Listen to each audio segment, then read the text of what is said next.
Dominus vobiscum. et cum spiritu tuo. Lectio Sancti Evangelii secundum Marcorum. Gloria tibi Domine. 6장 30절에서 34절까지의 말씀입니다. 사도들이 예수님께 모여와 자기들이 한 일과 가르친 것을 다 보고하였다. 그러자 예수님께서 그들에게 너희는 따로 외딴 곳으로 가서 좀 쉬어라 하고 말씀하셨다. 오고 가는 사람들이 너무 많아 음식을 먹을 겨를조차 없었던 것이다. 그래서 그들은 따로 배를 타고 외딴 곳으로 떠나갔다.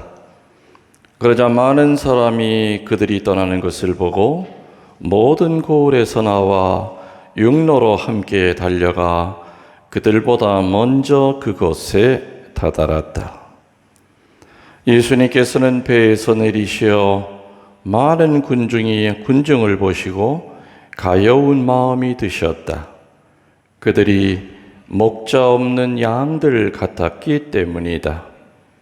그래서 그들에게 많은 것을 가르쳐주기 시작하셨다. 베르붐 도미니. 라우스 tibi 크리스테. 모두 앉아 주십시오.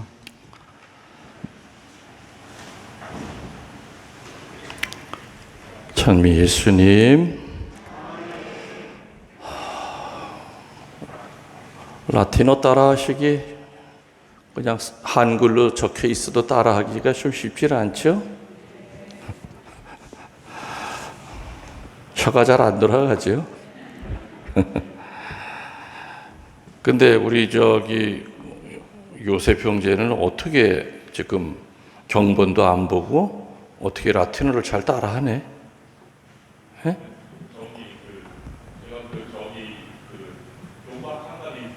네. 점자가 있어요? 네.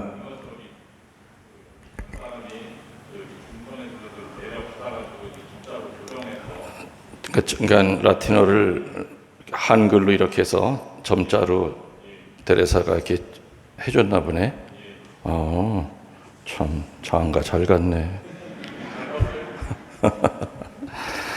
예수님의 이름으로 평화를 빕니다.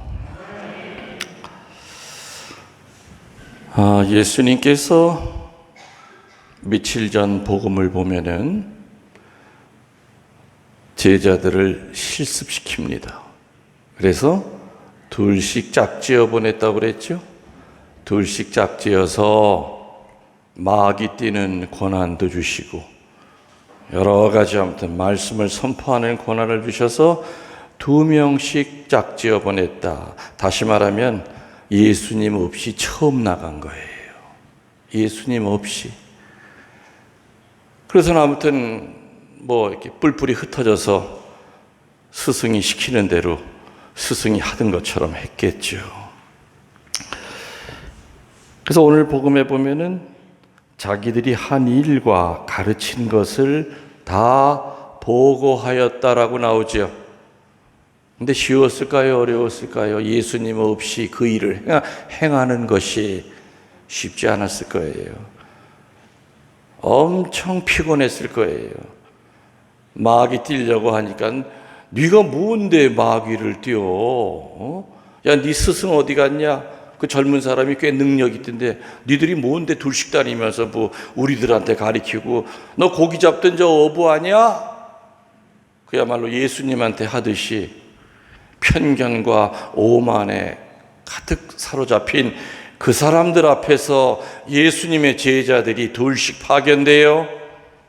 예수님 대신 치유와 구마와 말씀 선포를 하는 거는 상상만 해도 얼마나 힘들었겠는가 하는 거가 느껴진다 이겁니다. 그렇죠? 그래서 12 제자들이 다시 모여서 예수님에게 보고를 했다고 그랬어요.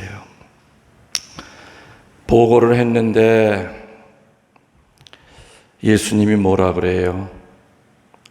지친 제자들에게 딱 보니까 사람들이 지치면 제일 먼저 뭐로 표시가 납니까?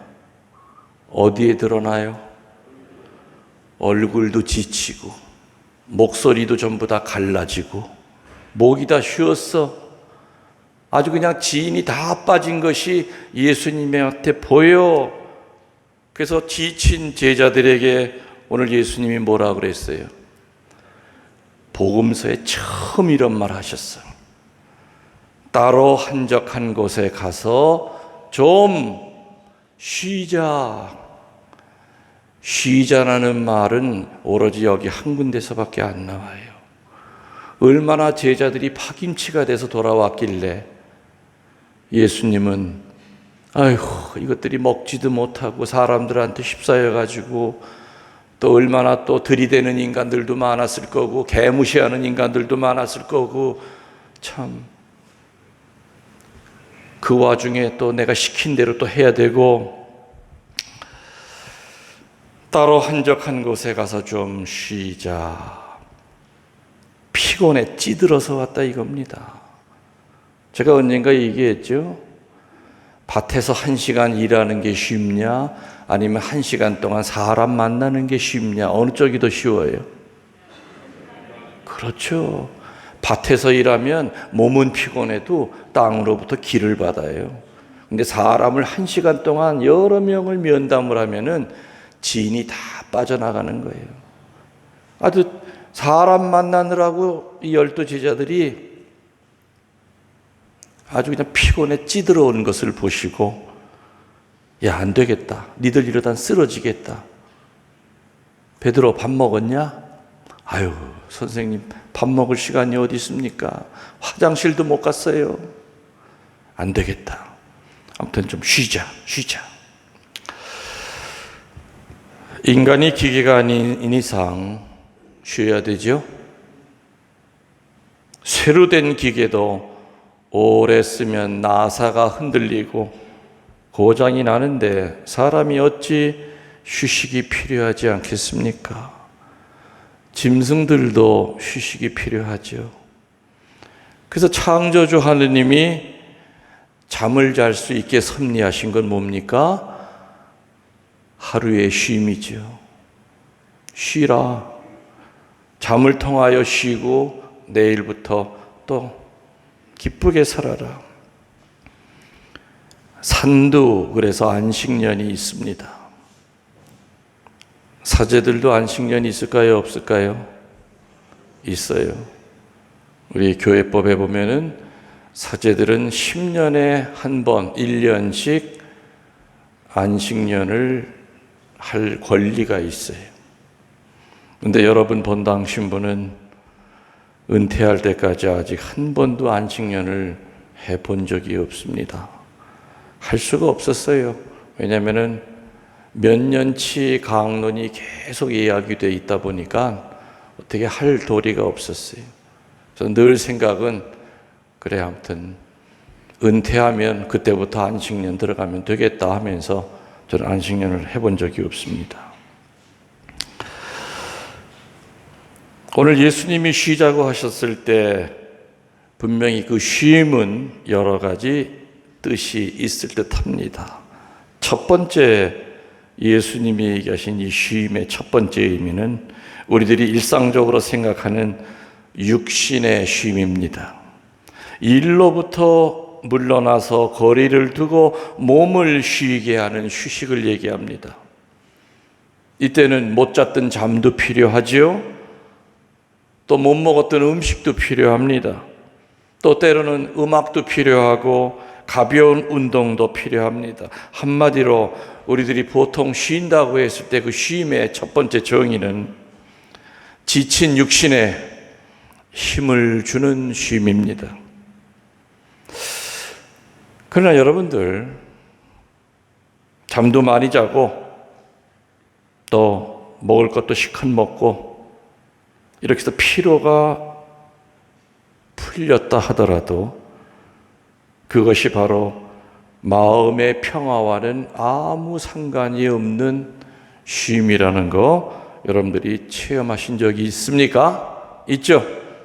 쉬긴 쉬었는데 마음은 여전히 피곤해. 당연히 그런 게 있을 수 있습니다. 우리 신앙인들에게, 우리 믿는 자들에게 있어서 쉼이란 뭘까? 오늘 예수님이 얘기하신 이 쉼은 분명히 사람들한테 시달렸던 그 12 제자들 밥도 못 먹고 그랬기 때문에 몸뚱아리도 쉬어야 되지만 예수님이 얘기했던 그 쉼은 바로 그 두 번째 의미가 더 강했을 겁니다. 다시 말하면 영적인 쉼입니다. 영적인 쉼. 영적인 쉼을 다른 말로 얘기하면 하느님 안의 휴식입니다. 영어로 하면 rest in God이라고 그러죠. 하느님 안에 쉬는 겁니다.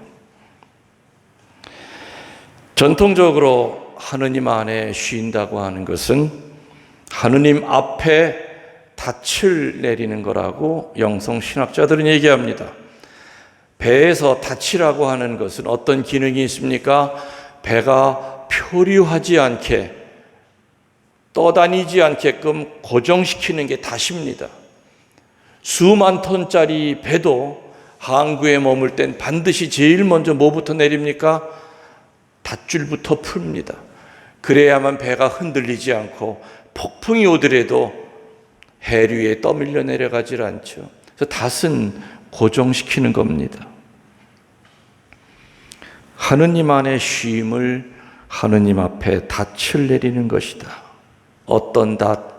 기도의 닻을 내리고, 침묵의 닻을 내리고, 겸손의 닻을 내리는 것이 바로 우리 믿는 이들의 진정한 의미의 쉼입니다.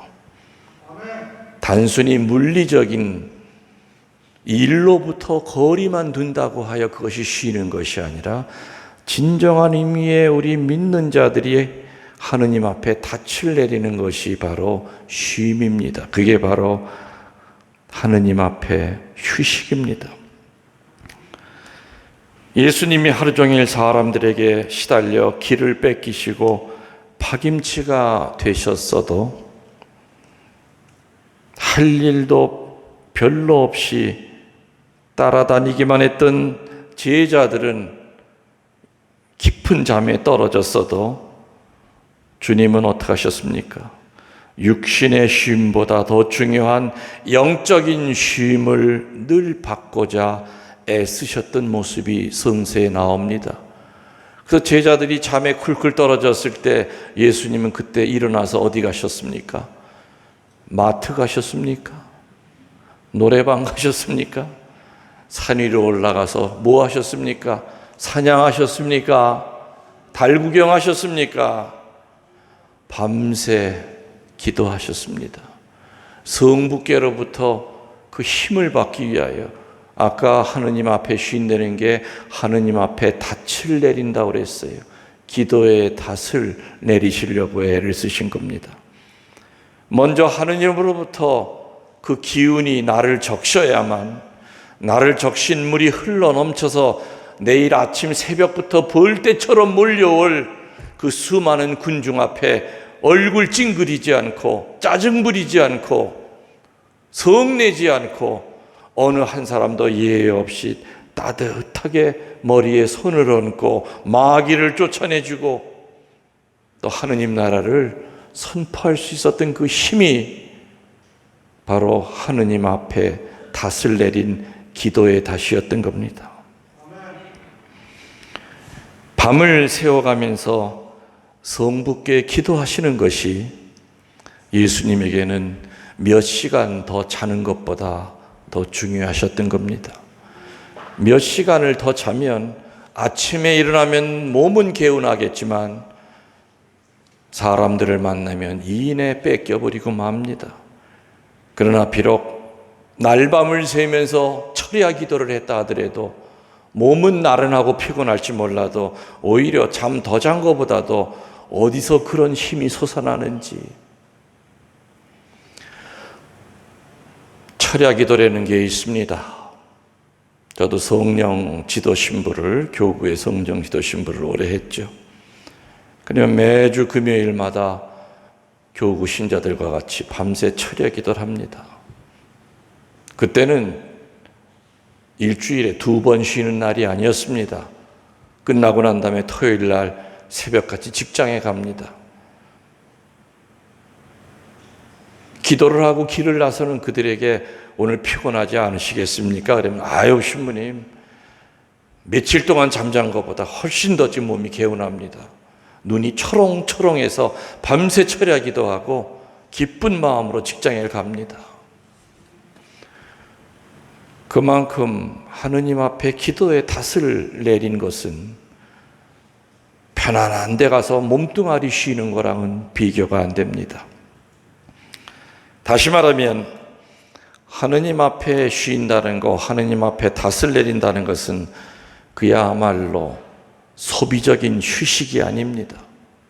창조적인 쉼을 얘기합니다. 이 세상에는 분명히 때가 있습니다. 나서야 할 때가 있으면 물러서야 할 때가 있고, 나타나야 할 때가 있으면 숨어야 할 때가 있고, 말해야 할 때가 있으면 침묵해야 할 때가 분명히 있습니다. 능동의 때가 있으면 수동의 때가 있습니다. 인생도 마찬가지입니다. 하루도 마찬가지입니다. 반드시 적극적으로 능동적으로 살아야 할 때가 있으면 반드시 수동의 때가 있습니다. 영혼의 쉼을 수동의 때라고 부릅니다. 좁게는 예수님은 하루 종일 사람들을 치유하고 구마시키고 하느님 나라를 설명하시며 능동의 때를 사시다가 밤에는 성부 앞에서 수동의 자세로 들어가셔서 온전히 성부 앞에 기도의 단만을 내리셨던 겁니다. 넓게는 예수님은 3년 동안 능동적으로 활동하시다가 겟세마니에서 잡혀서 돌아가시는 그 시간 18시간 동안은 그야말로 패시브, 수동의 상태로 들어갑니다. 로마 병졸들에게 끌려가면서부터 예수님이 능동적으로 할 수 있었던 것은 아무것도 없었습니다. 때리면 맞아야 되고, 침 뱉으면 침 받아야 되고, 욕하면 귀로 들어야 되고, 손에 못을 내리치면 저항할 수가 없었습니다. 옆구리에 창으로 쑤셔대면 그 창을 받을 수밖에 없었던 그 18시간의 수동의 시간, 아무것도 할 수 없었던 그 18시간, 겟세마니부터 잡혀서 모욕당하고 십자가에서 돌아가실 때까지의 그 18시간 동안 주님은 그야말로 무력해 보입니다. 아무것도 하실 수가 없었습니다.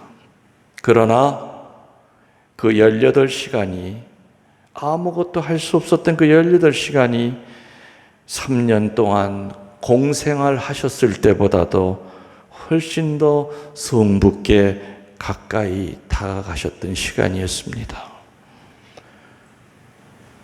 그래서 영적인 쉼을 포기의 시간이라고 우리는 부릅니다. 일로부터, 사람으로부터 거리적으로, 시간적으로 물러나서 하느님의 앞에 와서 기도합니다.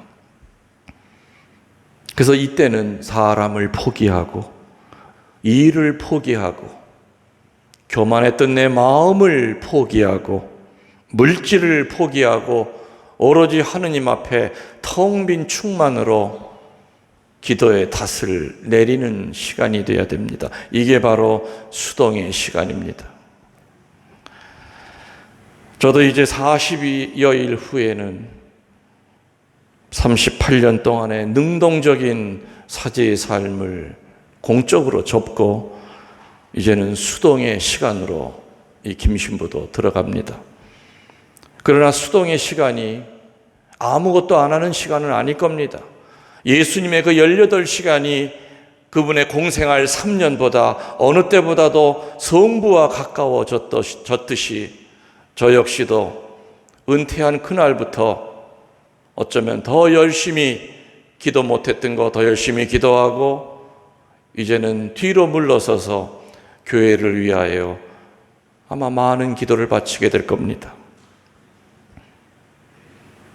우리는 누구나 능동의 시간과 수동의 시간을 같이 갖고 삽니다. 하루에도 능동의 시간이 있고 수동의 시간이 있다고 그랬습니다. 그 수동의 시간은 하느님 앞에 쉼입니다. 그것은 포기의 시간입니다. 찾으려고 눈을 부라리는 시간이 아니라 능동의 시간대, 능동의 시간을 뒤돌아보면서 반성하는 시간입니다. 내가 오늘 활동하면서 영적인 삶을 살았는지 아니면 육적인 삶에 빠져 살았는지를 뒤돌아보는 시간입니다. 오늘 하루 종일 하느님이 내 안에 얼마나 자리 잡고 계셨는지를 뒤돌아보는 시간입니다. 사람이 내 안에 가득 차 있었고, 우상은 뭐라 그랬습니까? 하느님을 밀어내고 그 자리에 버티고 있는 건 다 우상이라고 하여도 절대 틀린 말이 아닐 겁니다. 은총을 통하여 나를 하느님으로 채워나가는 것이 영적인 쉼입니다. 오늘 예수님이 제자들에게 따로 한적한 곳으로 가서 쉬자, 시장터에 가서 쉬자가 아니었습니다. 베드로 니네 집에 가서 쉬자가 아니었습니다. 분명히 장소까지도 정해 주셨습니다. 쉬려면 한적한 곳으로 가야 됩니다. 저도 은퇴 후에 하느님과 더 가까워지기 위하여 한적한 곳으로 찾아갈 겁니다. 그리고 어느 때보다도 18시간의 그 예수님의 십자가의 고통을, 그걸 통하여 성부와 하나 되신 그 체험을 하려고 애를 쓸 겁니다. 육신의 쉼도 중요하지만 영적인 쉼도 중요하다고 그랬습니다.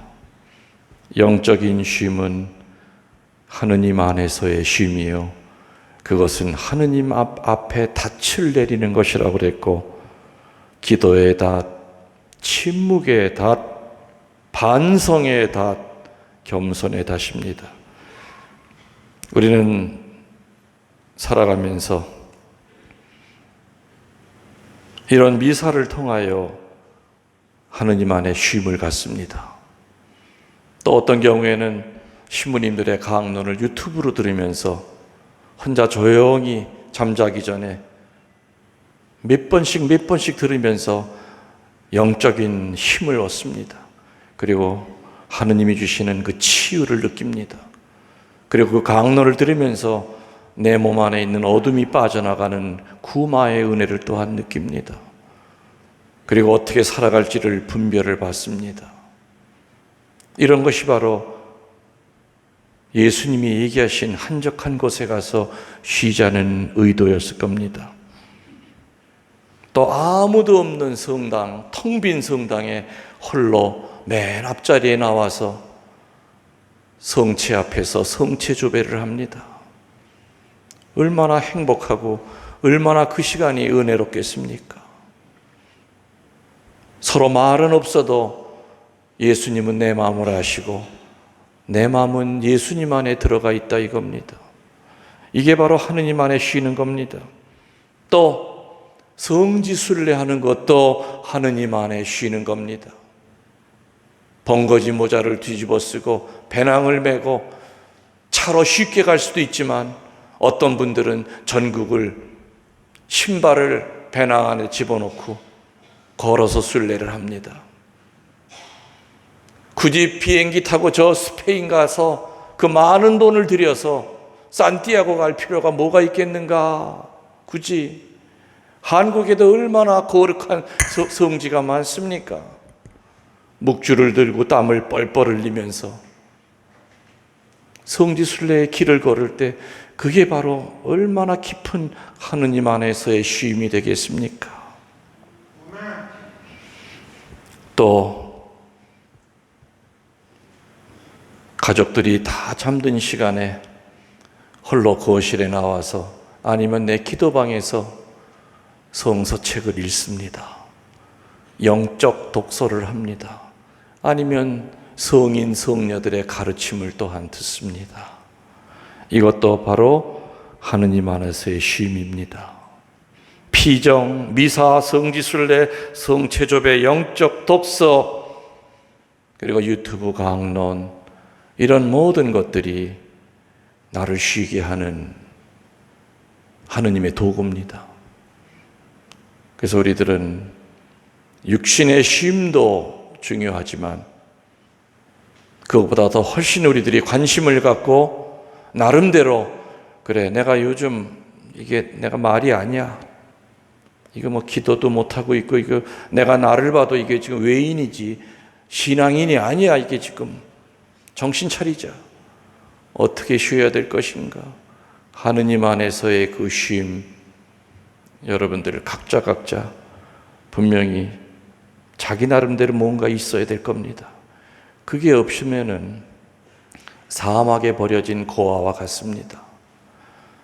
아무리 육신이 힘들어도 영적인 쉼을 통하여 하느님으로부터 힘을 받는다면 우리는 얼마든지 육신의 고달픔은 이겨낼 수 있다는 것.